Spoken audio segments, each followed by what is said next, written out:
الرحیم۔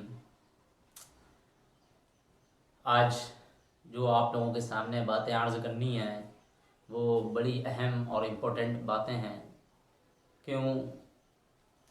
کیونکہ جب بندہ اپنی غلطیوں کو خود دور کر لیتا ہے تو دوسرے لوگوں کو اس کی غلطیوں کا اسے احساس دلانے کی ضرورت نہیں ہوتی ہے، اسے اس کی غلطیاں گنانے کی ضرورت نہیں پڑتی ہے۔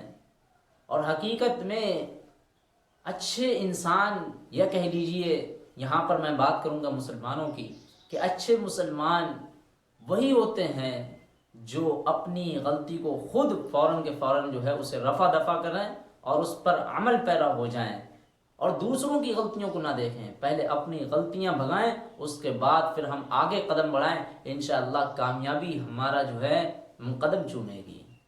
آج آئیے انہی سب باتوں کے اوپر اپنے گریبان میں جھانک کر دیکھیں کہ ہمارے اندر آج یہ چیزیں پائی جاتی ہیں یا نہیں۔ اب اگر پائی جاتی ہیں تو ان کو ہمیں سے دور کرنا ہے، اور ہم مسلمانوں کے لیے یہ پوری باتیں ہونے والی ہیں، کوئی ایسا ایک شخص نہیں ہے، ایک پرسن نہیں ہے، پورے کے پورے مسلمانوں کے لیے بات ہونے والی ہے۔ تو آج ہم جن حالات سے پوری دنیا میں اور خصوصاً اپنے ملک میں یا اپنی ریاست میں گزر رہے ہیں، اس میں ضروری ہے کہ ہم اپنے اندرونی حالات کا سختی اور انصاف پسندی کے ساتھ جائزہ لیں، اور قرآن و سنت کی روشنی میں قرآن و سنت کی روشنی میں اپنے اندر تبدیلی پیدا کریں۔ ہمارے اندر جب تک کہ اندرونی تبدیلی پیدا نہیں ہوگی اس وقت کسی چھوٹی یا بڑی تبدیلی کی کوئی توقع نہیں کی جا سکتی۔ میرے نزدیک اندرونی چیلنج بیرونی چیلنجز سے کم سنگین یا کم اہم نہیں ہے، لہذا ہم پہلے اندرونی تبدیلی کی بات کریں گے۔ دیکھیں، سب سے پہلی کمی ہمارے اندر اخلاق کی بلندی۔ اندرونی تبدیلی کرنے کے لیے تین پہلو ضروری ہیں، حالات چاہے آسان ہوں یا مشکل، سازگار ہوں یا ناسازگار ہوں، ہمیں اپنے طرز عمل کو قابو میں رکھتے ہوئے اپنے ذہنی شعور اور اس کی ارتقاء کے ساتھ اخلاق و کردار کی بلندی کو چھونا چاہیے۔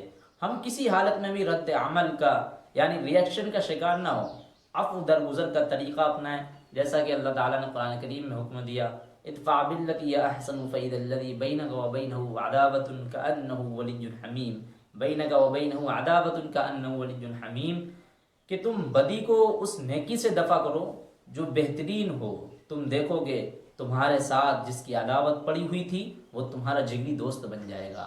یعنی جب تم بدی کو، اگر کوئی تمہارے ساتھ برائی کرے تو تم اس کے ساتھ اچھائی کے ساتھ پیش آؤ، تو دیکھ لینا جو تمہارے ساتھ عداوت کر رہا ہے ایک نہ ایک دن وہ تمہارا جگری دوست بن جائے گا۔ اللہ اور اس کے رسول کی تعلیمات میں یہ بات نمایاں طور پر ہے کہ نیکی اور بدی یکساں نہیں ہے، یعنی بظاہر ہمارے مخالفین بدی کا کیسا ہی خوفناک طوفان اٹھائے ہوں، جس کے مقابلے میں نیکی عاجز اور بے بس ہوتی ہو، لیکن بدی بجائے خود اپنے اندر کمزوری رکھتی ہے جو آخرکار اس کا بھٹنا بیٹھا دیتی ہے۔ اس کے برعکس نیکی خود ہی ایک طاقت ہے جو دلوں کو مسخر کرتی چلی آتی ہے۔ آدمی خواہ کتنا ہی بگڑا ہو اپنے دل میں اس کی قدر محسوس کیے بغیر نہیں رہ سکتا۔ پھر جب نیکی اور بدی آمنے سامنے مصروف پیکار ہوں اور کھل کر دونوں کے جوہر پوری طرح نمایاں ہو جائیں، ایسی حالت میں تمہیں ایک مدت کی کشمکش کے بعد ہی لوگ باقی رہ سکتے ہیں جو بدی سے متنفر اور نیکی کی گرویدہ نہ ہو جائیں۔ قرآن میں بیان کیا گیا ہے کہ بدی کا مقابلہ محض نیکی سے نہیں ہے، بلکہ اس نیکی سے کرو جو بہت اعلیٰ درجے کی ہو، یعنی تمہارے ساتھ برائی کرے تم اس کو معاف کر دو، یہ محض نیکی ہے۔ اب اعلیٰ درجے کی نیکی ہے تو تم سے جو برا سلوک کرے تو موقع آنے پر تم اس کے ساتھ احسان کرو۔ کیا کرو؟ احسان کرو، یہ ہے اعلیٰ درجے کی نیکی بتائی ہے۔ اس کا نتیجہ یہ بتایا گیا کہ بدترین سے بدترین دشمن بھی آخرکار تمہارا ایک جگری دوست بنتا نظر آئے گا۔ یقیناً کچھ خبیث قسم کے لوگ ہوتے ہیں جو ان پر کوئی چیز اثر انداز نہیں ہوتی ہے، ایسے لوگوں کی تعداد بہت کم ہوتی ہے۔ تو یہ پہلا کام ہم کو کیا کرنا ہے؟ اپنے اندر اخلاق کی صفت پیدا کرنا ہے کہ کوئی اگر ہمارے ساتھ برائی سے پیش آ رہا ہے ہم اس کے ساتھ اچھائی سے معاملہ کریں، اچھائی سے پیش آئیں، جس طرح نبی اکرم صلی اللہ علیہ وسلم کے اخلاق تھے، صحابہ کرام کے تھے، ایسے ہی قرآن کہتا ہے۔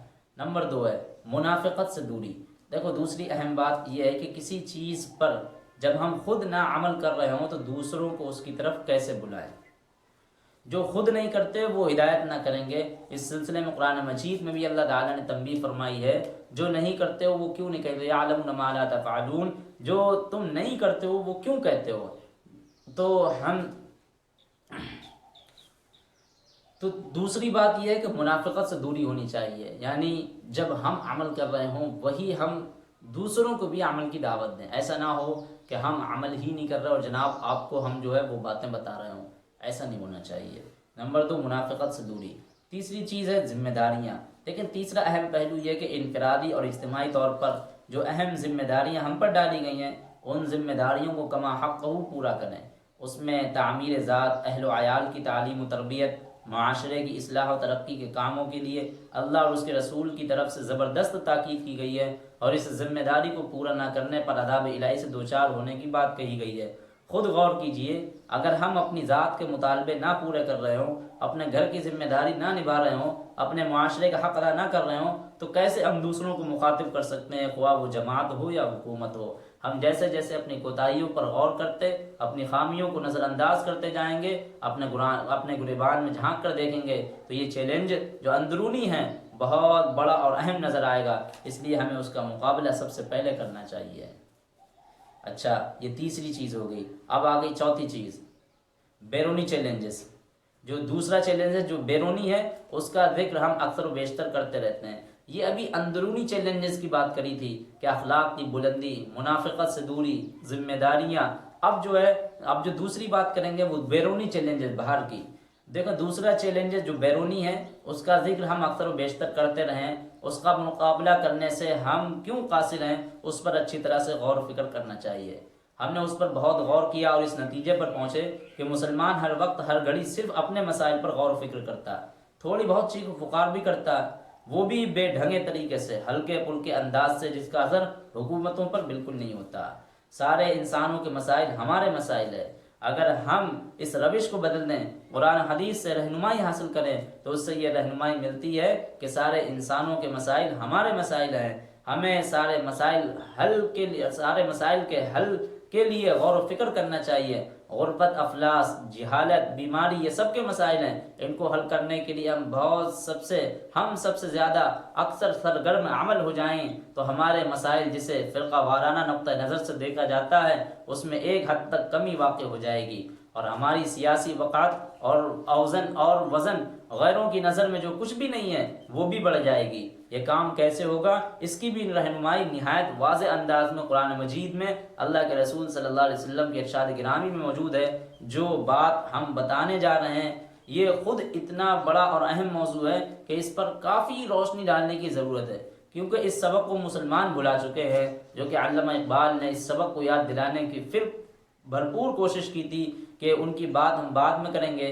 اللہ کی بات سنیے، اور اس نے مسلمانوں کو حکم دیا، کونوا قوامین بالقسط، عدل و انصاف کے علم بردار بنو۔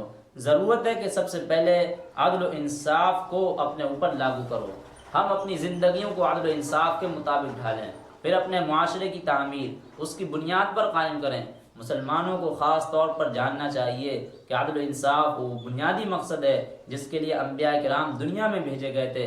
اللہ کی کتاب میں ہے، ہم نے اپنے رسولوں کو صاف صاف نشانیوں، ہدایات کے ساتھ بھیجا ہے۔ ہم نے کتاب اور میزان نازل کر کے تاکہ لوگوں کو پر انصاف قائم ہو جائے۔ دوسری جگہ کچھ اسی طرح بیان کیا، اے لوگوں جو ایمان لائے ہو تو تم عدل و انصاف کے علم بردار بنو، اللہ کے واسطے گواہ بنو، چاہے گواہی انصاف کی زد تمہارے والدین یا تمہارے رشتہ داروں پر ہی پڑتی ہو، یعنی سچی گواہی دو۔ دیکھو سچی گواہی سے مطلب کہ اگر وہ گواہی بھلے ہی تمہارے رشتہ داروں پر یا تمہارے ہی خاندان والوں کے اوپر پڑتی ہو، لیکن سچی گواہی دینے والے بنو۔ اس سے ایک بات اور نکل کر کے آتی ہے کہ آج جو لوگ پیسے دے کر کے ووٹ اپنی طرف کھینچتے ہیں، اور وہ چند پیسوں کے چکر میں اپنا ایمان بیچ کر کے، اپنے ضمیر کا سودا کر کے، اپنے ایمان کو فروخت کر کے اپنے ووٹ کو جو بیچتے ہیں، یہ بھی در حقیقت کیا کر رہے ہیں؟ گواہی کو جھٹلا رہے ہیں، سچی گواہی کو جھٹلا رہے ہیں۔ یہ ایسا نیتا، ایسا لیڈر کی طرف کیوں نہیں ووٹ کرتے ہیں؟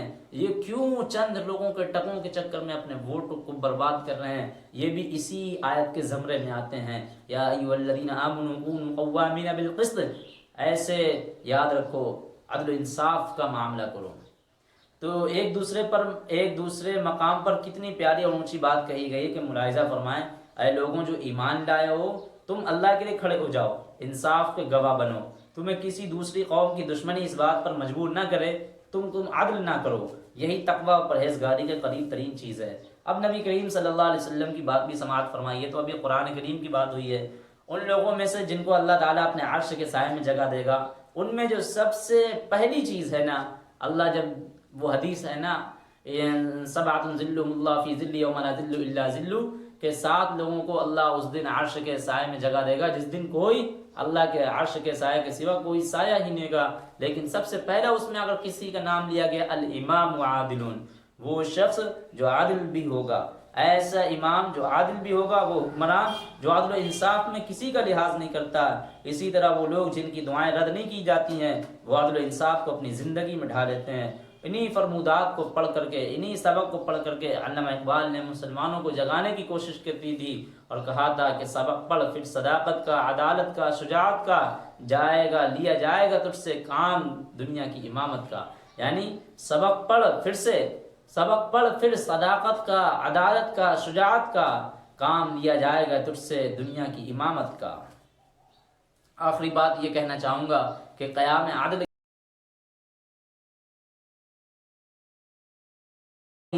سیاست کی بھی ضرورت ہے، جیسے دوسری کمیونٹی یا دوسرے طبقے والے معاہدے الائنس کے ذریعے اپنی وقت اور حیثیت بڑھا رہے ہیں، ہمیں بھی اس فارمولے یا پالیسی کو اپنانے کی ضرورت ہے۔ کیرلا میں اس کے نتائج اچھے ہیں، جہاں کیرلا کی طرح مسلم آبادی ہے وہاں یہ تجربہ کیا جا سکتا ہے، جیسے ہماری ریاست بنگال میں یہ تجربہ ماضی میں آزادی کے بعد چند مہینوں کے لیے کیا گیا تھا، نتائج اچھے نظر آئے۔ بغل کی ریاست میں بھی ہماری آبادی قابل لحاظ ہے، وہاں بھی ایسے مواقع ہیں، مگر ہماری کوششوں اور تقریروں سے خواہ سماجی ہوں یا سیاسی فرقہ واریت یا فرقہ وارانہ ماحول کو تقویت نہ پہنچے، اس کا خاص خیال رکھنا ہوگا۔ فرقہ وارانہ ماحول یا فرقہ واریت سے مسلم اقلیت کو سب سے بڑا سنگین نقصان پہنچتا ہے۔ جو لوگ ہمارے اندر فرقہ واریت کا ماحول پیدا کرتے ہیں، خواہ اندر یا باہر، وہ سب ہمارے سب سے بڑے بدترین دشمن ہیں۔ ان دشمنوں سے پہلے ہم لوگوں کو مقابلہ کرنا چاہیے۔ تو یہ ہماری کچھ کمیاں تھیں اندرونی اور بیرونی، اگر ہم ان کا مقابلہ کر لیں گے انشاءاللہ کامیابی ہمارے قدم چومے گی۔ اللہ کریم ہم تمام لوگوں کو کہنے سننے